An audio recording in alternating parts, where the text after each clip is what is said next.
Hello friends,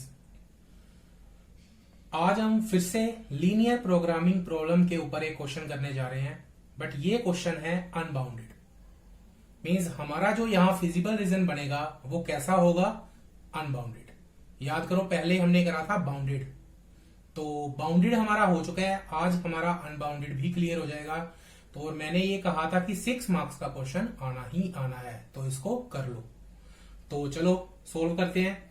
minimise मैंने करना है z is equal to 3x plus 5y का, और ये मेरे पास कंस्टेंट गिवन है, तो ग्राफिकली सोल्व करना है। चलो सबसे पहले हम इनइक्वालिटीज को प्लॉट कर लेते हैं। बट हमें पता है इनइक्वालिटीज को प्लॉट करना नहीं आता, तो सबसे पहले मैं इस फर्स्ट इनइक्वालिटी के कोरस्पोंडिंग ये अपनी इक्वेशन लिख लेता हूं, x plus 3y is equal to 3। तो प्लॉट करने के लिए 2 पॉइंट्स चाहिए। एक बार x0 लूंगा तो यहां से x0 पुट करा, y कितना आ गया 1, y को 0 रखा तो x कितना आ गया 3। फर्स्ट पॉइंट है x0 y1, मीन्स ये मेरे पास पॉइंट आ गया कौन सा, इसको हम लिख लेते हैं, दैट इज 0,1। दूसरा मेरे पास कौन सा पॉइंट है x3 y0, तो ये मेरे पास पॉइंट कौन सा आ गया x3 y0 पॉइंट है 3,0। इन दोनों को मैं ज्वाइन कर देता हूं। थोड़ी टेढ़ी चली गई।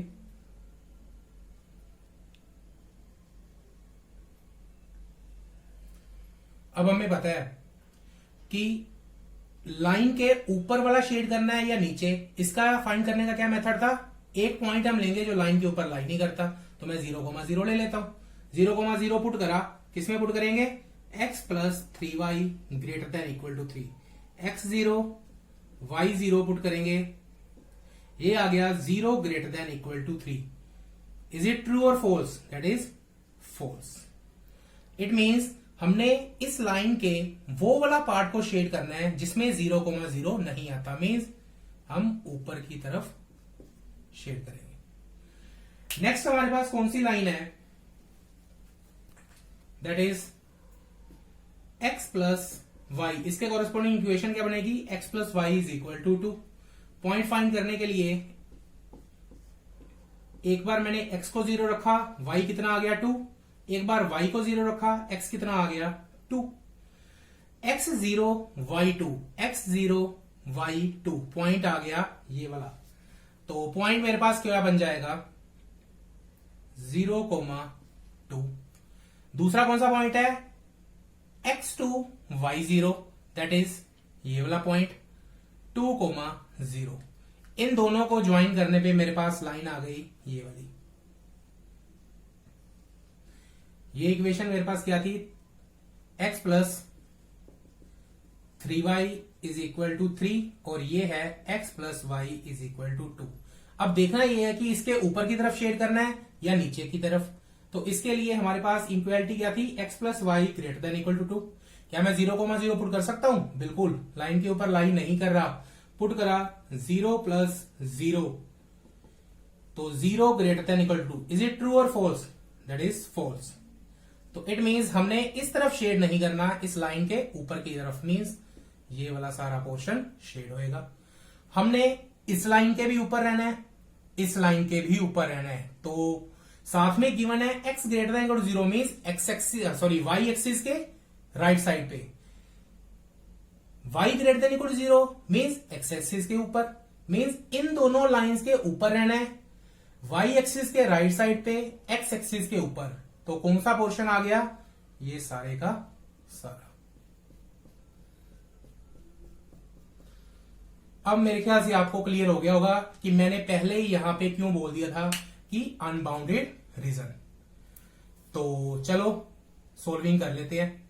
अब लास्ट वीडियो में मैंने बताया था आपको बड़ा ही एक इंपॉर्टेंट रिजल्ट कौन सा था कि चाहे तो z की हमें मैक्सिमम वैल्यू फाइंड करनी है, चाहे मिनिमम वैल्यू, मिलेगी वो वैल्यू हमेशा कॉर्नर पॉइंट्स पे ही। तो कॉर्नर पॉइंट फाइंड कर लेते हैं। सबसे पहले ये वाला पॉइंट कौन सा बन गया? 0,2। दूसरा पॉइंट कौन सा है? ये वाला। अब ये पॉइंट हमें फाइंड करना है ये पॉइंट फाइंड करने के लिए हमें बताया ये पॉइंट है क्या, इस लाइन और इस लाइन का point of intersection. Point of intersection find करना आता है, दोनों को कोरेस्पोंडिंग सोल्व करोगे, एक्स और वाई की वैल्यू फाइंड कर लोगे। तो यहां से मैं डायरेक्ट वे में लिख रहा हूं, पॉइंट ऑफ इंटरसेक्शन आ गया 3/2, 1/2, और तीसरा कॉर्नर पॉइंट है ये वाला। ध्यान से, मैं यहां कॉर्नर पॉइंट कौन से की बात कर रहा हूं, इस फिजिबल रीजन के कॉर्नर पॉइंट। तो इसमें ये 3 ही कॉर्नर पॉइंट आ रहे हैं, कहीं ये मत ले लेना बीच में। तो एक कॉर्नर पॉइंट 0,2, दूसरा कॉर्नर पॉइंट 3/2, 1/2, तीसरा कॉर्नर पॉइंट 3,0। अब इनके ऊपर हम वैल्यूज देख लेते हैं। फर्स्ट पॉइंट था 0,2, दूसरा 3/2, 1/2, एंड नेक्स्ट हमारा क्या है 3,0। इनके ऊपर हमने वैल्यू देखनी है, z is equal to 3x plus 5y। तो यहां पे x को 0 रखा, y को 2 रखा, x 0 y 2, ये आ गया 10। 3/2, 1/2, z की वैल्यू, x को रखा 3/2, तो 3 इंटू 3/2 प्लस 5 इंटू 1/2, ये आ गया 9/2 प्लस 5/2, 9/2 प्लस 5/2 दैट इज 14/2, तो ये आ गया 7। 3,0, z की वैल्यू कितनी आएगी बोलो, x को रखा 3, 9, y को 0, ये तो 0 ही हो गया, तो z इज इक्वल टू 9। इस पॉइंट पे z की वैल्यू आ गई 10, इस पॉइंट पे z की वैल्यू आ गई 7, इस पॉइंट पे z की वैल्यू आ गई 9। हमने फाइंड करनी थी मिनिमम वैल्यू, तो क्या मैं यहां बोल दूं कि हमें z इज इक्वल टू 7 जो सबसे मिनिमम वैल्यू है वो इस पॉइंट पे हमें मिल रही है? नहीं, यहां पे हम नहीं बोल सकते। ऐसा क्यों? ऐसा इसलिए क्योंकि यहां पे हमारे पास जो फिजिबल रीजन है वो कैसा है, अनबाउंडेड। हमें x और y 3/2, 1/2 पे 7 मिनिमम वैल्यू यहां पे सिर्फ इन्हीं तीनों के कॉर्नर पॉइंट्स के कोरेस्पोंडिंग मिल रही है। क्या पता यहां पे कोई ऐसा x और y पड़ा हुआ हो जिसको मैं यहां पे रखूं और मेरी वैल्यू 7 से भी कम हो जाए, तो इट मीन्स वो मिनिमम वैल्यू होएगी। तो अल्टीमेटली मैंने ऐसा x और y देखना है कि क्या कोई है जिसके कोरेस्पोंडिंग z की वैल्यू 7 से कम है। रिपीट कर रहा हूं, मैंने ऐसा x और y ढूंढना है जिसके कोरेस्पोंडिंग मैंने ये देखना है कि z की वैल्यू 7 से भी कम हो जाए। 7 से कम इक्वेलिटी नहीं आएगी, और z की वैल्यू हमें पता है कितनी थी, that is 3x plus 5y less than 7। अब यहां पे मेरे पास एक और इनइक्वालिटी आ गई, तो चलो इसको हम यहां पे प्लॉट करेंगे। सबसे पहले मैं किसको प्लॉट करूंगा, equality 3x plus 5y is equal to 7।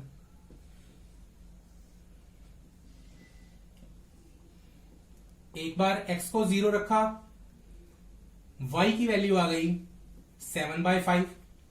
एक बार y को 0 रखा, x की वैल्यू आ गई 7/3। x 0, y 7/5। 7/5 मीन्स यहां पे 7/5 कितना हो गया, समथिंग 1.4। तो x 0, y 1.4, ये 1 है ये 2 है, तो समथिंग यहां पे आ जाएगा 1.4। मीन्स ये वाला पॉइंट कौन सा हो गया, दैट इज 0,1.4 लिखने की बजाय मैं 7/5 ही लिख देता हूं। नेक्स्ट है y0, x 7/3। 7/3 मीन्स 2.3 समथिंग, तो y0 x 2.3 समथिंग, ये 2 है ये 3 है, 2.3 समथिंग यहां पे, तो ये आ गया पॉइंट 7/3, 0।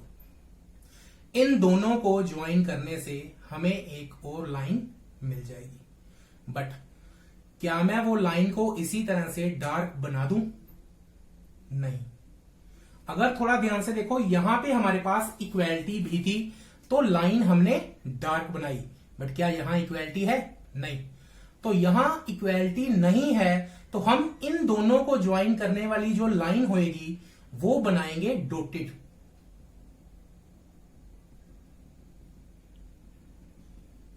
ध्यान से, अगर तो इक्वालिटी हो तो लाइन डार्क, अगर इक्वालिटी ना हो तो लाइन डॉटेड। लाइन बन गई। अब देखेंगे इसके ऊपर वाला शेड करना है या नीचे वाला शेड करना है। तो इसके लिए कैसे पता करते हैं, एक पॉइंट फिल करेंगे। इक्वालिटी इनइक्वालिटी क्या थी, 3x plus 5y less than 7। क्या 0,0 पुट कर सकते हैं, बिल्कुल लाइन के ऊपर नहीं है, पुट करा। y0 less than 7, 0 less than 7। Is it true और फॉल्स? ट्रू। मीन्स हमने कौन सा पोर्शन शेड करना है, इस लाइन का वो वाला पार्ट जिसमें 0,0 आ रहा है, मीन्स नीचे वाला। तो यहां पे मैं नीचे वाला। अब यहां पे एक और रिजल्ट नोट करो। रिजल्ट क्या कहता है कि ये जो हमने नए वाला पार्ट शेड करा है और एक हमारे पास क्या था, पुराने वाला शेडिंग पार्ट। मीन्स हमारे पास दो पार्ट्स शेड हुए हो आगे। तो अगर तो इन दोनों पार्ट्स में कुछ भी कॉमन आ जाए, मैं क्या कह रहा हूं, अगर तो इन दोनों शेडेड पार्ट में कुछ भी कॉमन आ जाए तो हम क्या कह देंगे, there is no minimum value. Means हमें कोई भी मिनिमम वैल्यू नहीं मिली। मीन्स ऐसा एक्स और वाई है ही नहीं जिसके लिए हमें मिनिमम वैल्यू मिल जाए। और अगर दोनों में कुछ भी कॉमन ना हो तो जो हमारी मिनिमम वैल्यू आई है पहले, वही हमारी मिनिमम वैल्यू होगी। ठीक है, तो चलो देखते हैं।